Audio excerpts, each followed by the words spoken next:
So you're telling me that we basically traded Justin Fields for Aaron Rodgers?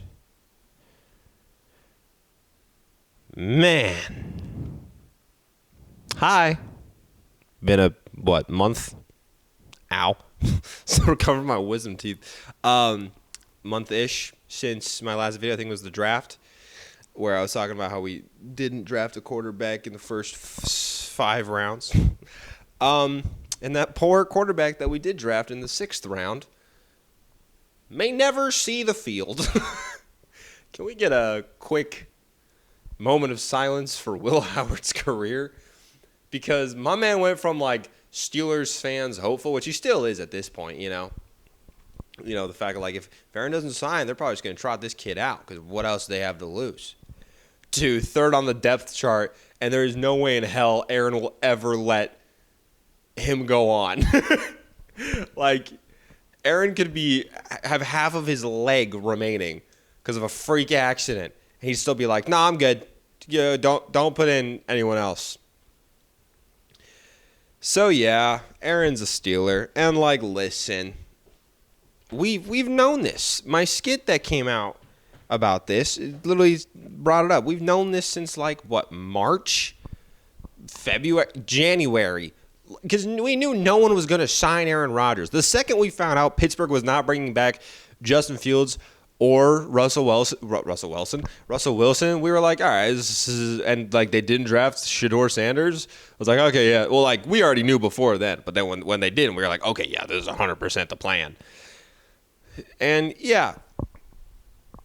Now listen, I don't know where if you're new here, these aren't scripted. These are off the dome. So we're going to have to organize our thoughts together, all right? Here's the way I'm seeing it. There are 2 paths. And each path is telling me that it's an end of an era. Sorry, I had to make sure that my mic was actually rolling this time because we have a history of it not.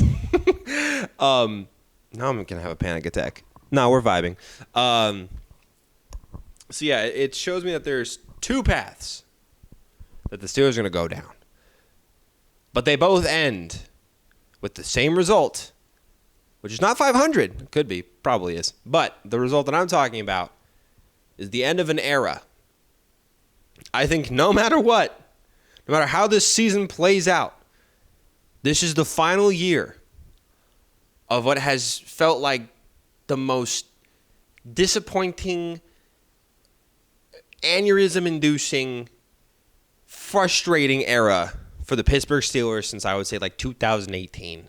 You could honestly go back to 2008, but we're going to say 2018 because that's when things really started to, you know. And these 2 options are Pittsburgh, because here's the thing. They're not going to rebuild this year. We have an aging defense. Our quarterback that we just signed is 41. Our wide receiver 1 is 27. Now, granted, we have him for another 5 years, so he's tied to the hip with us. But this isn't a rebuilding year. It's not even a retooling year. So path A is Pittsburgh has a significant or legitimate run to the Super Bowl, and it's Aaron's send-off season because he only signed a 1-year deal. They still haven't announced the money. I think it was rumored to be $20 million. But, you know, this is his send-off into the sunset year. And Pittsburgh either, you know, reaches the Super Bowl, doesn't reach the Super Bowl, whatever. But it's the end, you know, for that era. Or the familiar Rodgers route that we have seen over the past 2 teams he's been on occurs again, which it didn't really hit the Packers as bad as it hit the Jets, but also, like, the Jets just, I don't know who they pissed off at the beginning of time. But this route is team gets blown up because of Aaron Rodgers' dysfunction. I mean, people have, you know, said, you know, Mike Tomlin's the perfect coach for this because he won't put up with the bullshit. Report came out literally as I was coming home that Tomlin was like, yeah, I'm not worried about any distractions from Aaron Rodgers, you know, delaying or anything like that. You're letting him run the franchise, you guys. Like, he's not the GM. He's not the franchise quarterback. He's not even the MVP quarterback he was 3 years ago. If this was like coming off of the season, he just won MVP and we brought him in, I'd be like, all right, I could kind of understand where the leniency is coming from. This isn't that. He has had a shit track record for the last 2 seasons as a player and as a person. Now, I know his teammates always love him and everything like that. But every locker room he goes into, it always comes out toxic, you know? So yeah, the 2 routes here are basically like Super Bowl, cool send-off season, or like, you know, a good run, or shitstorm McGee over here, maybe first losing season for Mike Tomlin ever. And I genuinely do believe the matter of both those outcomes, there's a realistic chance where Mike Tomlin is not the head coach of the Steelers next year. If Pittsburgh does well and goes to the championship game, I could see that as a perfect, you know, place for Pittsburgh to be like, hey, it's been a good run. This, you know, experiment was close to working or didn't work. And I think it's best to go our separate ways. And the other one is, hey, clearly we are on a downward turn here, a trend here. And I think it's best if we go our separate ways. A very Andy Reid, people use this comparison all the time. I think it's a very valid comparison to use. Very similar, you know, Andy Reid, Philadelphia-esque route. But they conjoin. Both those routes conjoin in Pittsburgh drafting a franchise quarterback next year. The only good news about Aaron Rodgers signing is it's a 1-year deal. Because it means next year he's not going to be on the team. No, even if Pittsburgh wins the Super Bowl, he's not going to be on the team because he's going to ride off into the sunset. I also think it's interesting. Rodgers, he's not slick, bro. The Pittsburgh plays the entire NFC North this year. You know he wants to run that back. You know, one last, I got that division. You know, beating his own team, considering the narrative that he's the Bears' dad. You know, all that stuff. He wants that. The opportunity to win a Super Bowl with, you know, a franchise that's been on the downturn. Like, this is a huge ego bump to him. Now, Pittsburgh's build, listen, you could also argue this is one of the best defenses that Aaron Rodgers has ever had, which is a very fair argument to have. And also, to give Aaron Rodgers his credit, the second half of last season, he was better than we've seen him. But I also think it's a lot easier to have better passing stats when you're having to pass because you're always down. You know, I think that's a fair thing for me to say. But this doesn't get me, like, excited. Dude, this time last year, I was excited for football because it was like, at the time, we knew it was like a battle between Russell Wilson and Justin Fields, but we all had a feeling that Justin Fields was going to get a chance to play at some point. And I was hyped because I was like, this is a new identity of offense that we haven't seen for the Pittsburgh Steelers. And I was excited for that. Even the year before with Kenny and, you know, even with Matt Canada, I was like, you know, this is Kenny's second year.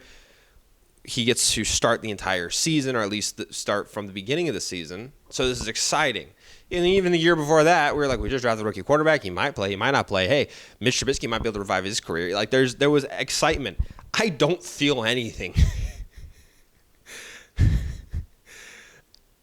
Like, Aaron Rodgers is going to be very similar, which, like, if the leaks were accurate, he's going to be very similar to the fact that, like, he's not going to want to operate Arthur Smith's offense. He's going to do his own thing, similar with, like, Russell Wilson did. And apparently the one game he didn't really listen to Arthur Smith was the Cincinnati game where Pittsburgh dropped 40. If that's the case, there's going to be infighting, because there was last year, no matter how much they want to push that down. And, I mean, the offensive line is better, hoping coaching actually does their job and, you know, coaches up our year one players to actually progress as opposed to regress, like the draft before happened with, like, example, you know, Joey Porter Jr. and Broderick Jones. So I'm hoping this year we do not reflect that. And if they take a year two step, that's great. We have an interesting backfield. I really feel bad for Jaylen Warren because he's just never been given the shot to be the one. I think Jaylen Warren genuinely could be a phenomenal running back one in this league. I kind of hope that after this season he goes to another team that's running back needy and he just fucking explodes, because that dude has so much juice and is being held back by our coaching schematics, and it's mind-boggling. And I'm somewhat excited to see what Caleb has as the RB2. But now we look at the weapons. You've got DK to throw to. You've got Freiermuth if they ever actually want to use him. Now we're trying to trade for possibly Jonnu Smith, which, like, people were saying, well, Donald Parham just tore his Achilles. That's why. No, Donald Parham's our tight end 3, bro. We shouldn't be trying to replace a tight end 3. That's what Connor Hayward is for.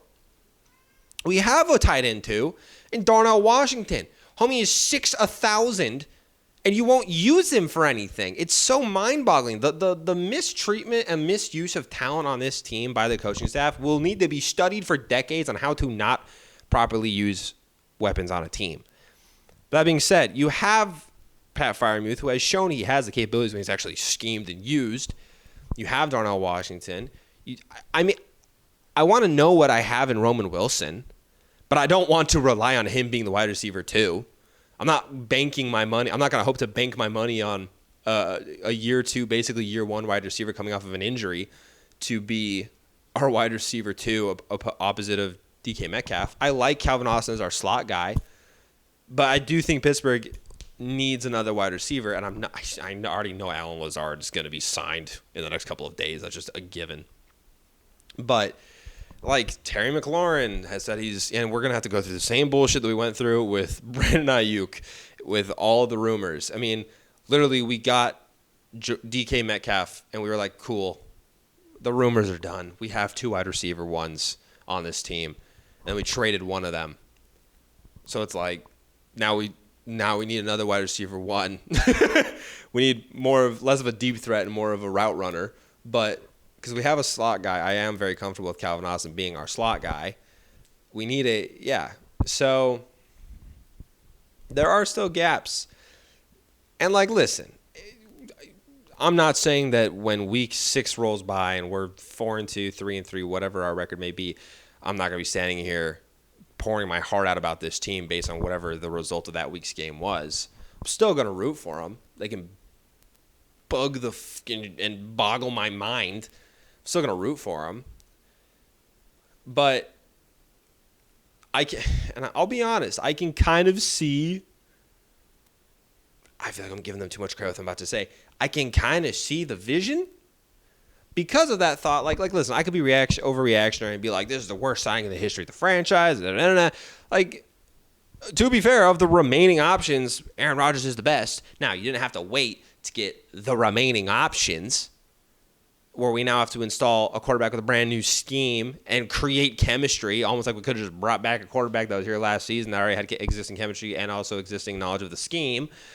But, let's redo that. But he was the best of the remaining and has shown that he can still play, but like we also don't know because the second half of last season, but the first half was such a train wreck, whatever. Man, I'm just praying for like a Rams downfall because then we get Devontae because you just know that'll happen, even though I really want the Rams to make the Super Bowl. I think it'd be so fun if the Rams make the Super Bowl this year. But like, if we want a wide receiver 2, the best way to go about that is hoping that the Rams suck so we can get Devontae. But yeah, man, I see the vision of like we can be great and we're going to reset next year anyways. Like no matter what, it seems like Pittsburgh's going to be resetting next year.